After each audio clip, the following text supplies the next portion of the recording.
This meeting is being recorded. Oh my God. What's up, ladies and gentlemen? Welcome to season 2, episode 15 of the Yellow Card podcast, presented to you by StudentUnionSports.com. Make sure that you check out StudentUnionSports.com.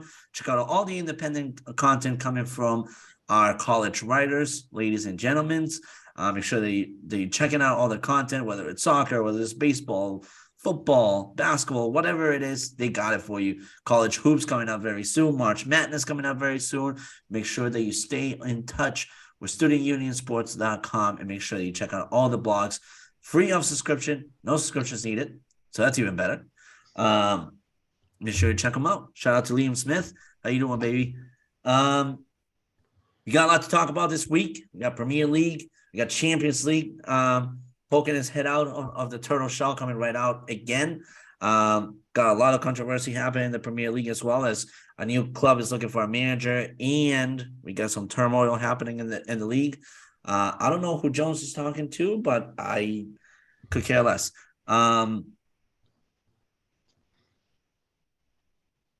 Anyways, let's turn it over to Jones, I guess. He's got a lot to say, clearly. So. Sorry, I'm getting distracted. I got Brittany Matthews telling me this meeting is being recorded. I understand it's what's going on here. And then something about the trash, which I already know about, so it's fine. Oh my God, Brittany Matthews, he says. She's as irrelevant to this podcast as any game refereed by your favorite referee in the world. He's blackballed. He ain't reffing no more. I know. But let me turn it over to you because we got a lot to talk about here. What do you want to start with? Do you want to start with Champions League, Premier League? Do we want to get started with what's going on in the Premier League world? As we know, one of the clubs is in serious turmoil and the other one is looking for new management. What do we want to do? I think we should dive right into our predictions, actually. Sure, let's do it. All right. So Diego has the updated records because my notebook has gone missing. Yeah, no, not a problem. So this was a tough week for the boys. Not a winning record for either one of us. Some good calls. Give a round of applause to Mr. Jones for calling the draw fair right on the dot between Chelsea and Fulham, 1-1 draw. Also the 1-0 Tottenham victory over Manchester City. That was excellent victory to be called. I gave him 1-1 draw, so I give him a little bit too much credit there. But overall, the boys are sitting right now at 108 and 94 for myself. Ian Jones at 98 and 105. He's done it. He's back. Chris Kavanaugh's reffing this weekend. He's back. God. Dude, your transitions for this episode are god-awful. Why? We were just talking about Chris Kavanaugh. Yeah, but you brought it back. I don't know why you would bring that record back. Because I was looking to see who's reffing what game this weekend. Because that has a lot to do now with who I'm picking. I'm being strategic. Yeah. Whatever. Anyways, so 108 and 94 for myself. Jones at 98 and 105. Let's get the record started for the Premier League. And let's start with West Ham taking on Chelsea. What are you calling for that one? This one's tough. So I'm looking at who's reffing the games now because, it's just me. No, it's because of your crush to Chris Kavanagh. Let's just call it. Zero crush to that man. That man has lost me tons of monies gambling. So. He's got you going back to back. He can go to heck for all I can. All right. So we have Chelsea, who is at West Ham, correct? Yep. We're back on the Chelsea away, 3-3-5. They haven't been good. West Ham at home, 4-1-5.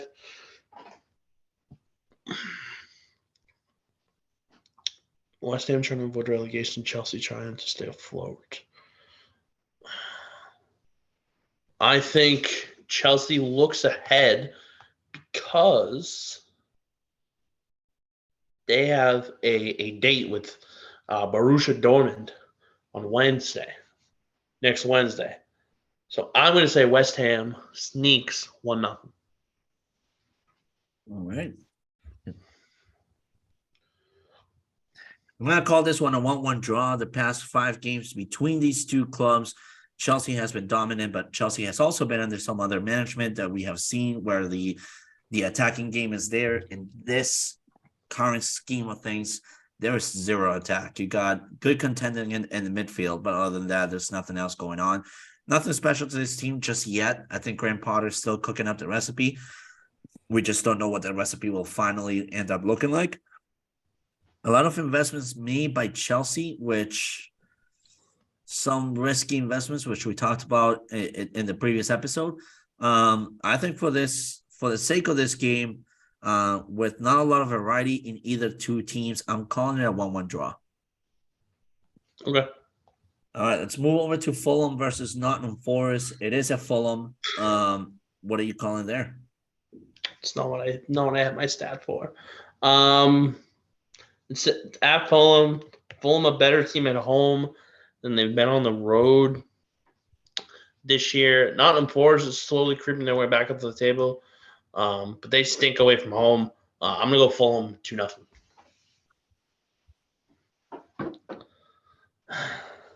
All right. And I'm going to go 2-1 Fulham. I agree with majority of what Chris said. I just think Fulham at this point right now is a much better team, much more organized as well. 2-1 Fulham. Diego caught me off guard. I was ready for Arsenal Brentford, but he just decided to go rogue. Well, I'm going to keep going rogue. And I'm going to go over with Leicester taking on Tottenham. It is at King Power Stadium. What are we looking at? One of the big things, and this is going to be an issue moving forward, but Hugo Lloris is out for the next 6 to 8 weeks. Yep. So the only other goaltender that's played in Premier League action this season has been Forrester. And I don't know about you, but I don't feel confident enough in him. Leicester, King Power, we've talked about in the past, being a tough place to play, not so much this year. I'm actually going to go, ready for this? 1-1 draw.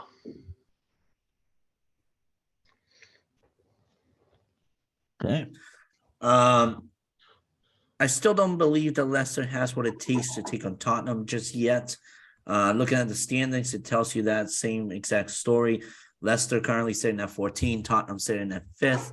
Tottenham coming off of a 3-2 record so far in the past 5 games, while Leicester City coming out of a 1-3. Looking at Leicester City's production right now, minus the fact of Hugo Lloris not being available in the net for for Tottenham, there's still a lot for this Leicester City team to prove.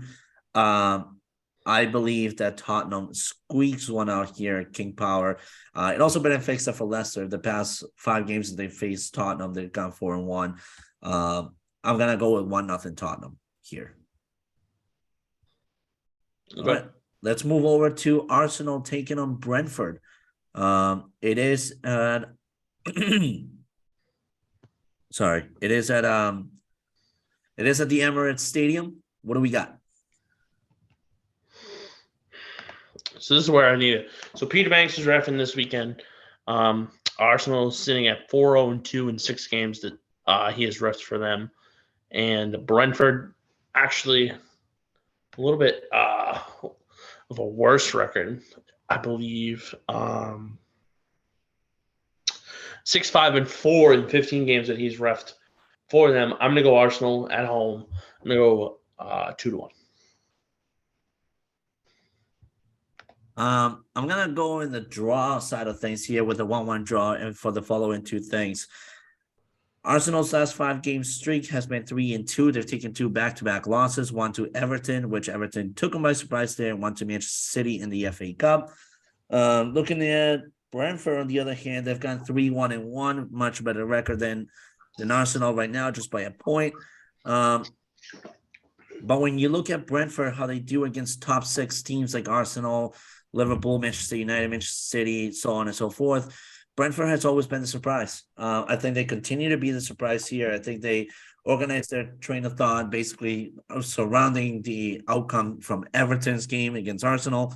I'm going with a 1-1 draw here. Let's go over to Crystal Palace taking on Brighton. What are you thinking? Michael Oliver hates both of these teams. Yep. Crystal Palace in 29 Premier League games is 9-2-18 with Michael Oliver as referee, and Brighton in 10 is 2-4-4. Leads me to believe there's going to be a lot of decisions. However, Crystal Palace won nothing.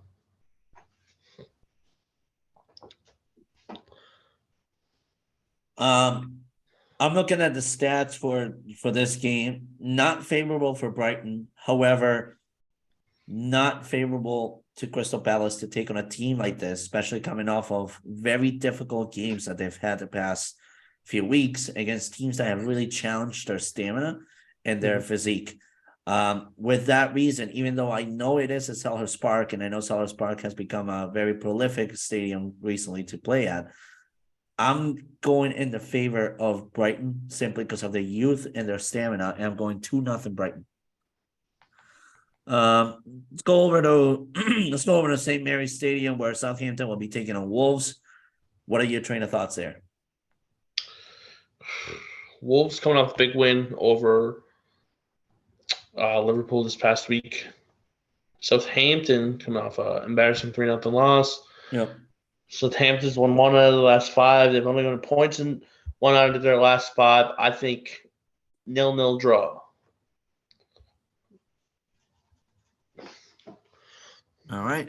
I think the trend continues to for Wolves in their favor. I think what Lopetegui's starting to do with Wolves, starting to work in his favor, starting to show some results there little by little. A lot has to be done in the summer transfer window for them anyways, and we know that Julian Lopetegui will get there. It is, however, Southampton, a team that's still in transition and has yet to find its bearings. So I'm going 1-0 Wolves. Let's go over to Bournemouth, where they will be taking on Newcastle. What are your thoughts there? But if I remember correctly, Newcastle kind of struggling on the road. However, they've only lost 1 road game, but they've drawn in 5. So they're 4-5-1 in those matchups. Bournemouth is 3-3-4 at home. They're a tough team. I think if you're Newcastle, you got to sit there and look and say, hey, with 3 points back in United, with a game at hand, we have to take advantage here. I think they're not going to give up a goal.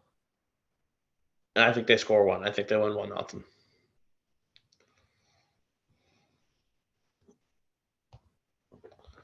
I'm going to go in a different route here. Bournemouth, it's been difficult for Bournemouth.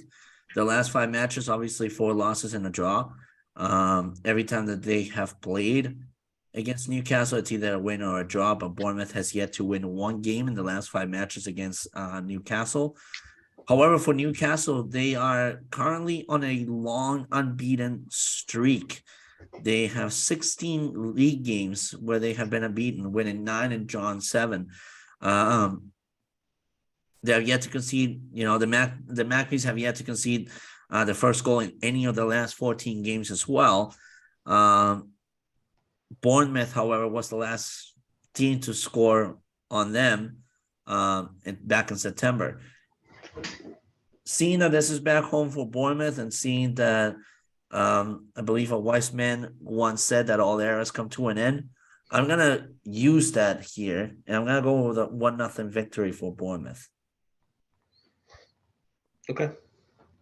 Let's go over on the rematch of the week, which is Leeds United at home at Ellen Road taking on Manchester United.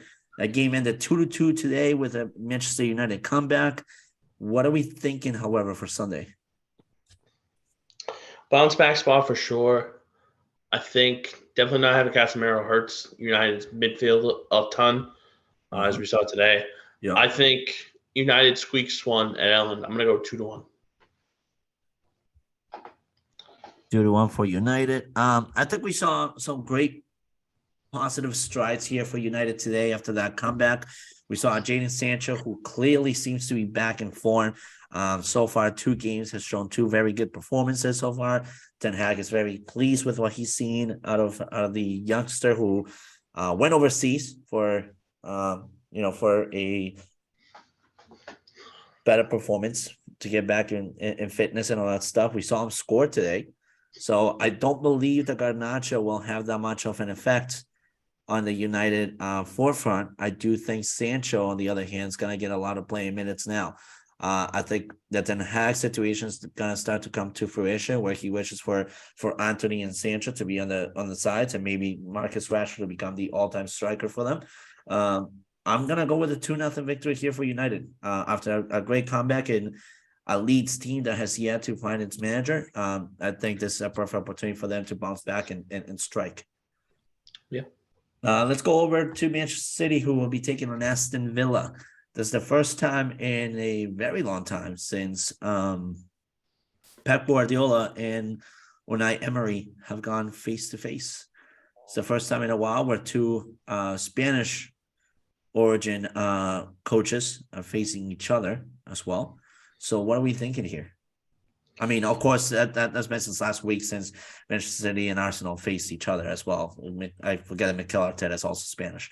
So I understood where you were coming from. yeah, But I forgot that last game. So last time these two teams met, it was a 1-1 draw.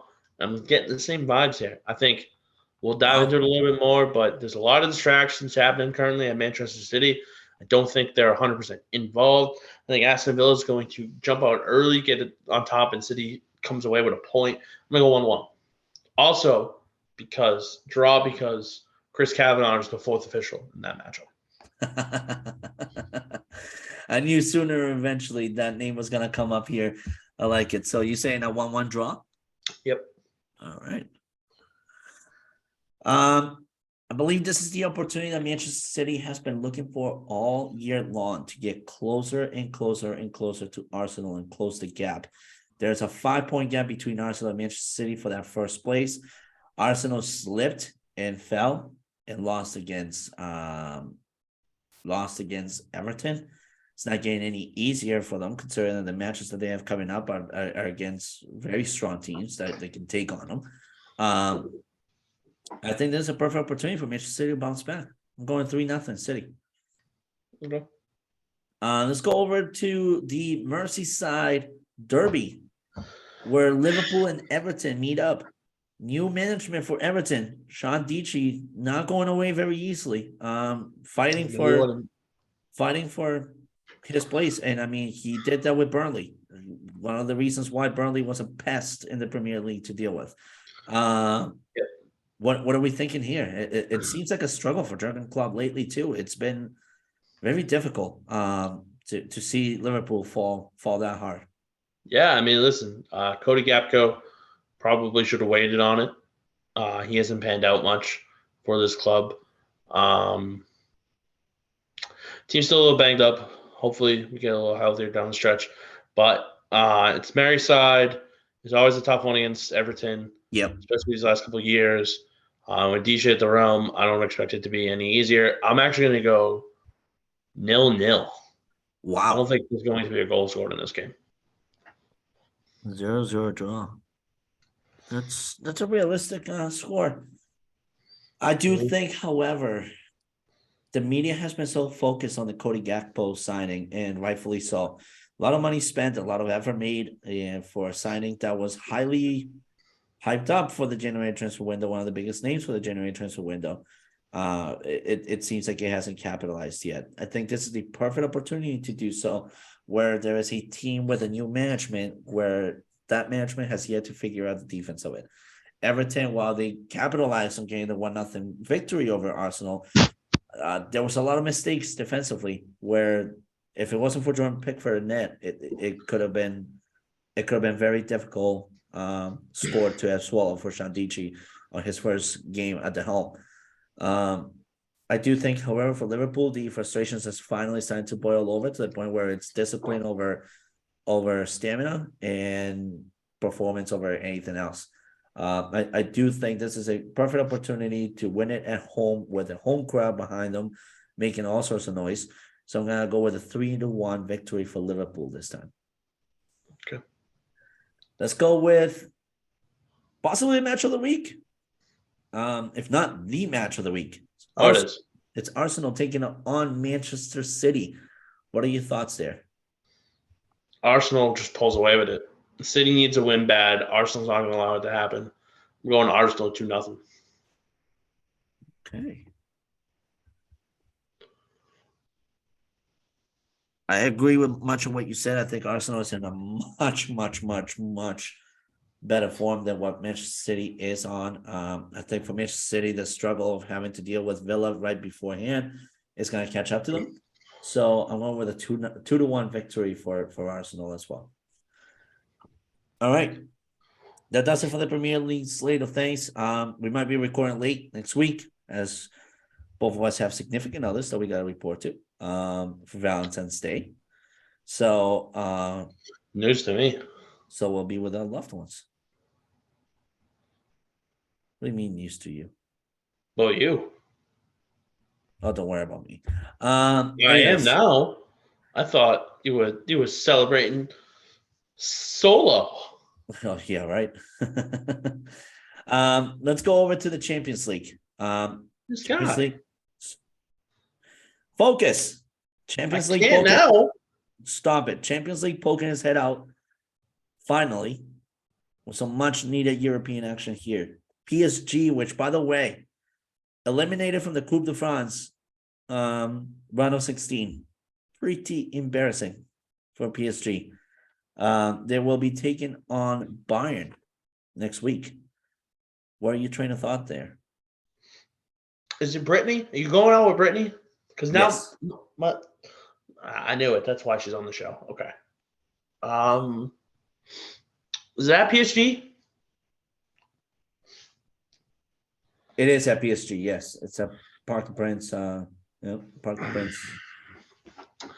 I think it's going to end up in a draw. I think both teams are in good form. But they're also not as good as they've been in years past.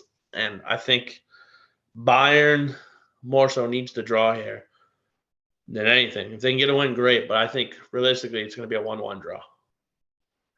A 1-1 draw. Okay, I like it. That's not bad at all. Hang on, I'm looking at something real quick in this statistic. Stop looking at Brittany, bro. Come on, focus. Well, Brittany got hairy real fast. Oh, handsome. I was just looking online for that post, and there it is. I just had to Google that. So PSG are eliminated, like I said, from the Coupe de France tournament by Marseille in the round of 16.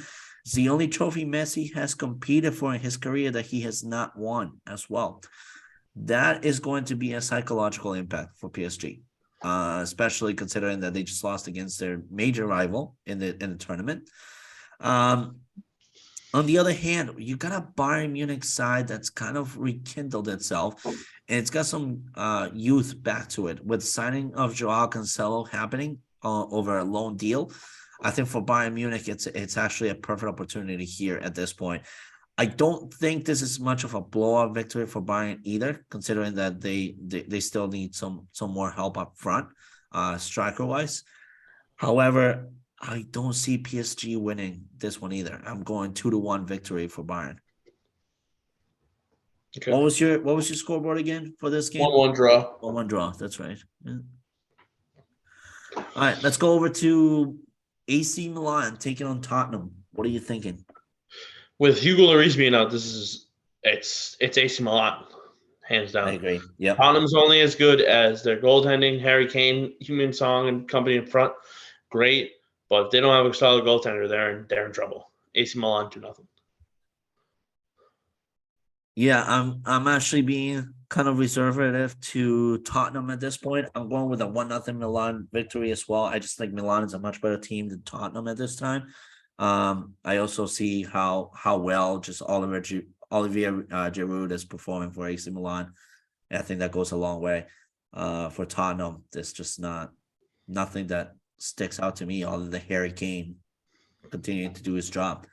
Club Brugge taking on Benfica. What are we thinking? Club Bruges. Benfica's tough. But I don't know. I'm gonna go again, 1-1 draw. 1-1 draw. Okay. I'm going with Benfica on this side of things. I do think Club Brugge will be a difficult side to play, especially at home. However, it is Benfica. I gotta give them a lot of credit. They are the Ajax of Portugal. Their farm system continues to thrive, and this is a perfect opportunity to keep showcasing that 2-0 Benfica. Let's go over to Germany, where Dortmund will be taking on Chelsea. What are we looking at here? If you asked me 3 months ago, I would have told you something completely different. I think Borussia Dortmund's going to roll. I'm going Dortmund 3-0. I agree with you. I think that Dortmund is the much better team at this time and point for this matchup right now. I don't think Graham Potter has the strategy to be able to defeat Dortmund at home, especially with new signings, new chemistry happening. I just don't think they have what it takes yet. I'm going 2-1 Dortmund. All right, so now it's my time to choose a topic. We just did the predictions. Shout out to Jones. This is one of our favorite segments. A lot of predictions happening at this show. Now let's get to the meat and bones and potatoes of all of this whole entire episode. Manchester City currently in massive, massive turmoil, where honestly the consequences could be severe for a team that's been on the up and up and up for the past 10 years. Jones and I were talking about it earlier this week as I was traveling to South Carolina. Jones was here just catching up to the world of soccer on a Monday morning, just watching all the news. And the league looking to have Manchester City either face point deductions by more than half, or deal with a league expulsion or potentially relegation, due to FIFA fair. What do they call it? Fair expending, something like that. Fair play. Financial fair play. There you go. FIFA financial fair play. Lots happening on that side of things. And a huge investigation being launched right now. Seems like Manchester City has not really been all that helpful with the league either. 4 years ago, they were asked to be investigated, and they did not allow the investigation to go through. There just seems like a lot is going on here. What are your initial train of thoughts after having watched that piece of news drop out of nowhere on a Monday morning? What do you see realistically happening here as consequences for Manchester City? So they have to be able to prove it. But one of the big things is, and this is what happened when it came to the European competitions, they can't take it to a court to overturn. You can't take it to the same court that the first ruling. That's Right. That's just to begin with. That you gotta have fair. You gotta have financial. Not just only financial fair play, but you also have traditional fair play as well. So that's a first. Right. So basically what's going to happen is two things. One, they need to figure out whether or not they lied about how much money that they actually made in order to be able to expend for a 10-year period. It shows a lot of uncertainties for some of these past titles. I believe 3, maybe 4 out of their titles. I know they won last year. They won the year before that. I think it was 2 of Pep's. And then 2 of the other ones. So I think it was 4 titles in whole that potentially they could lose out on, which is absolutely crazy to think about. I mean, looking at what this club has done since the middle part of the 2010s has been remarkable. I mean, they haven't finished no lower than second since 2016, 2017. They won four out of the last 6 titles. No, I'm sorry, 4 out of the last 6. City is just, I mean, if we look at what this Manchester City team, right? You got Aguero, who's been absolutely good. How many of these guys actually came on as part of their financial I shouldn't even say mishaps. Their inability to provide proper financial statements of how much money they made. Like Manuel Pellegrini is losing a lot of credibility here.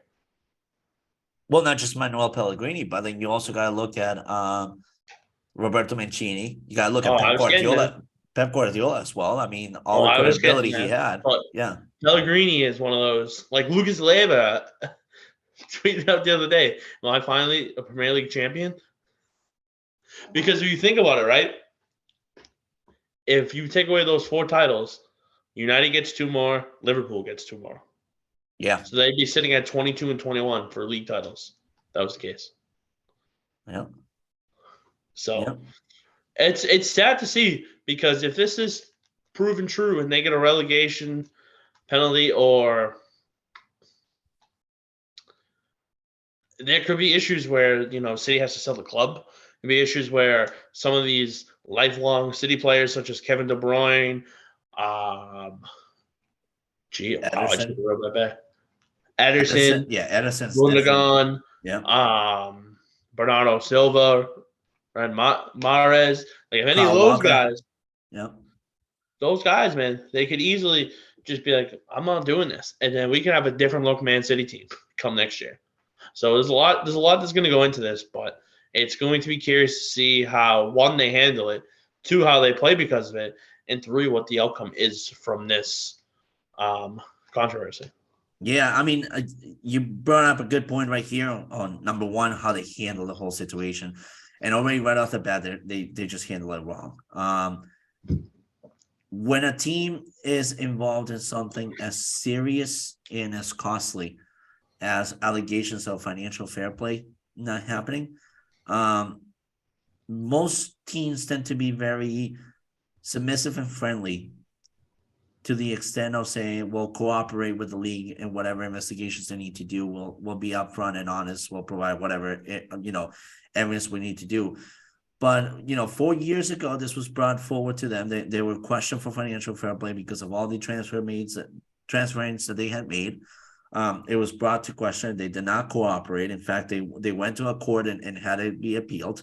And then immediately afterwards, in this year, as soon as the league issues their findings, Manchester City, instead of saying, we'll cooperate, their initial surprise, and in their statement, I quote, Manchester City Football Club is surprised by the issuing of these alleged breaches of the Premier League rules, particularly given the extensive engagement and vast amount of detailed materials that the EPL has been provided with.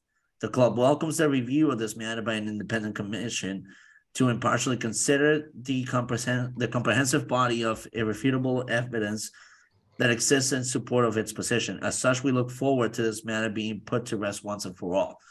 It's almost very confrontational. I understand that they could be surprised, and your internal feeling is like, the what the hell are they talking about? But when you're a club that has been winning for the past 10 years, title after title after title, an allegation like this should be the last thing that surprises you. What surprises you is, your most successful manager leaving out of the blue without a sign of, hey, I want to leave, or one of your players being like, I'm done with this club, I'm not showing up to practices anymore. Basically, like what Pierre Aubameyang started doing at Arsenal. Even though that was not surprising, that was just a behavior that was going to start happening with Mikel Arteta there. He was a no-nonsense guy.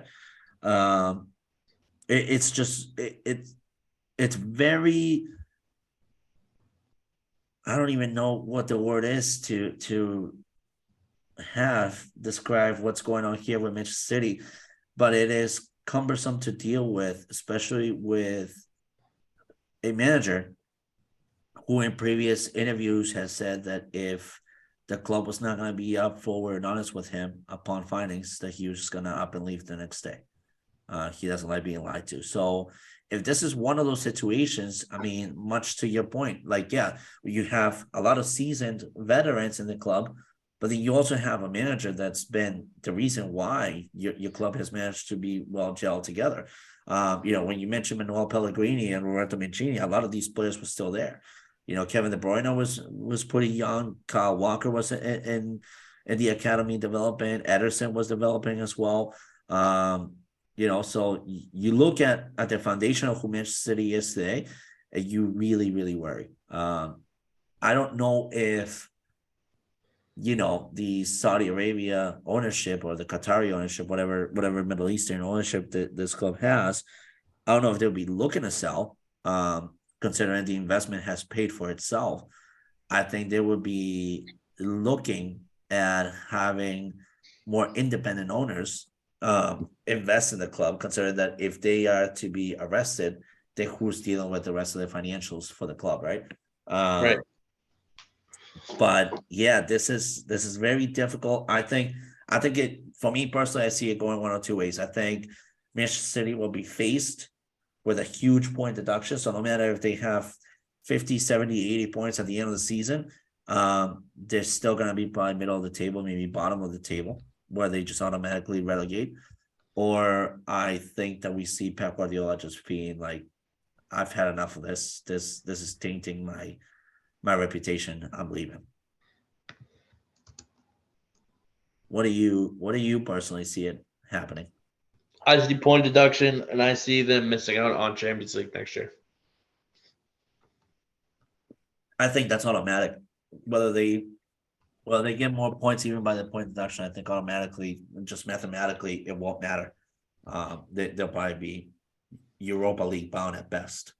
No Champions League for sure. All right, so let's move over to another club that's in a little bit of turmoil right now.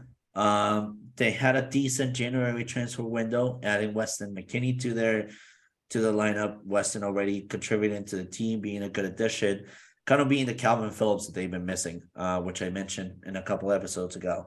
Now Jesse Marsch gone, sacked. This was the guy that they turned to immediately after Marcelo Bielsa was removed off his duties. They put all their eggs in one basket on Jesse Marsch. It has not worked out at all. We saw Chris Armas and a couple others today taking care of the team, but not a lot to say like, oh wow, like maybe it was just his style of management. I think there's a lot going on with that team right now. No. What do you personally see? I'll say this. We'll deal with it. We'll deal with this piece of news the same way as we dealt with the Everton news. Give me 5 names that come to mind as the possible replacements for Leeds United, as a manager, of course. The first thing I want to say is I want it on the record here that Jesse Marsch should have absolutely 0% of anything that has come out of Leeds United. He got brought into a terrible situation. They were banged up. They were injury prone, and he helped lead them out of the relegation zone on the last day of last season. Yep. People forget that. Yeah. And what happened? They lose one of their big midfielders. Everything went downhill. So none of that has to go on him. 5 names that I've seen linked to this team so far. We had Andoni Areola from Rayo Vallecano. That's not likely happening right now. I think a couple names. Nuno Espirito Santo. Jesus Christ. Nuno Espirito Santo. Jesus Christ, my brain was like pronouncing it, and I was like, this just, bro, I don't know. I must be tired. So he's a name that I've been seeing. I've been seeing Ralph Hasenhüttl from the former Southampton manager. Ruud Van Nistelrooy has been a name. They've been bringing up Pochettino. I don't see it happening. But I really like Marcelo Gallardo from River Plate. Yep.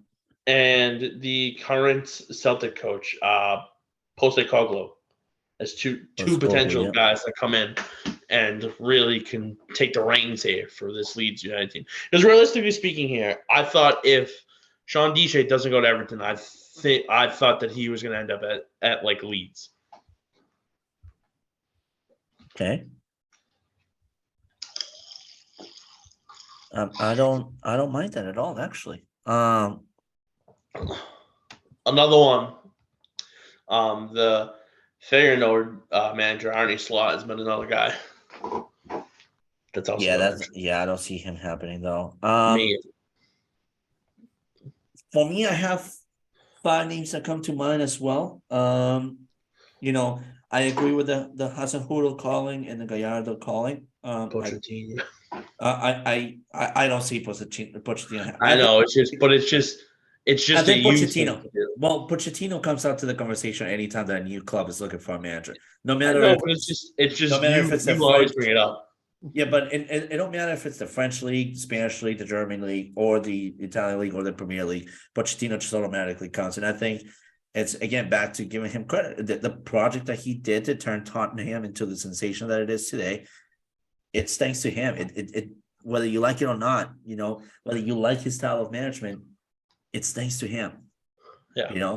He was trusted with a project. It was his one big time opportunities that he capitalized on, and he gained himself a reputation for it.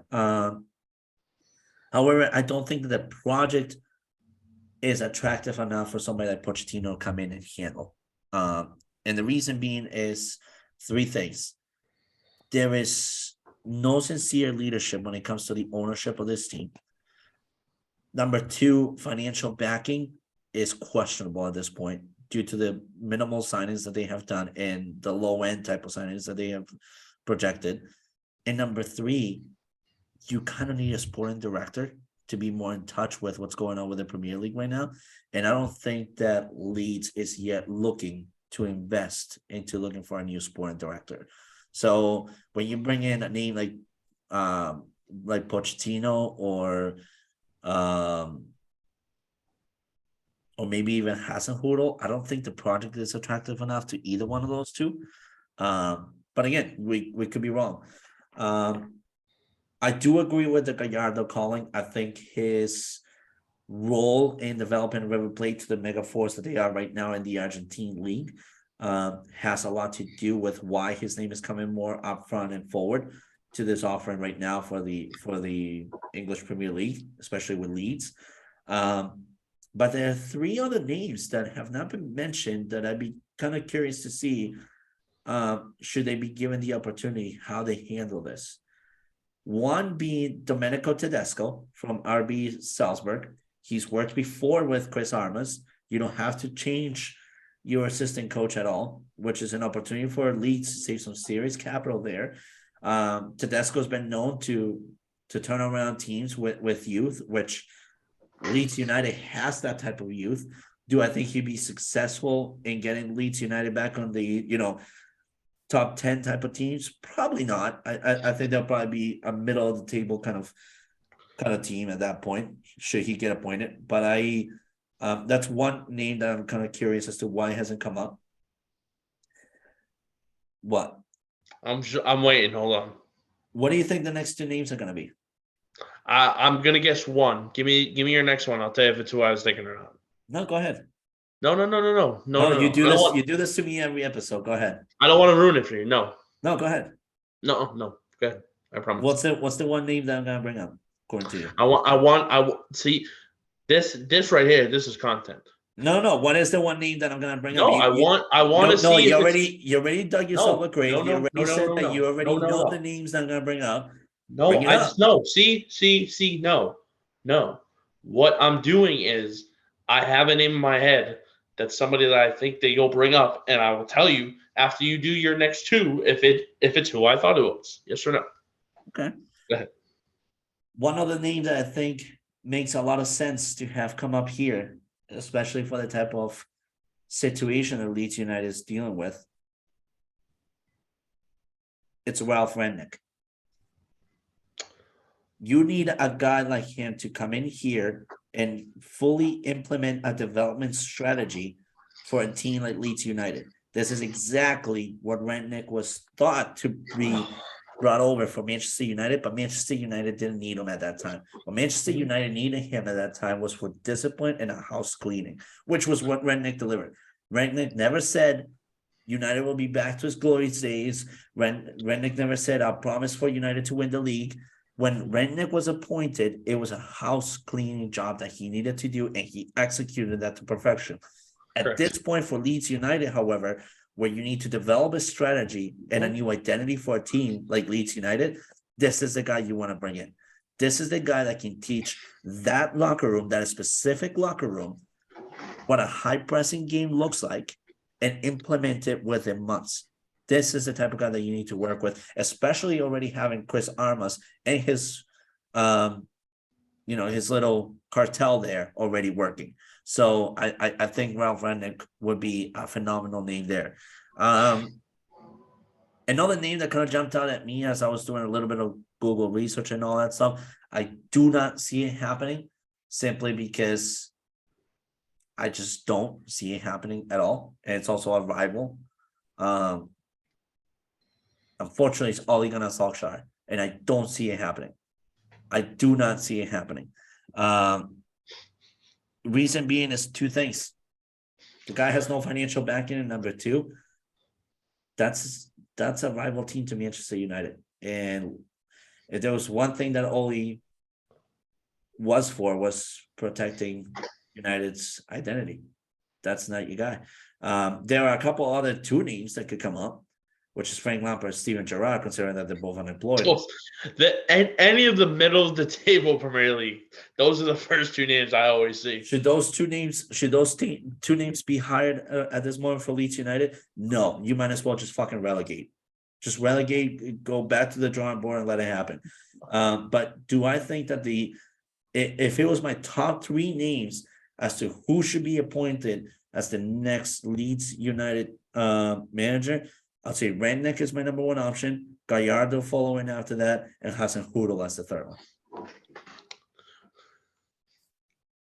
So you said the name.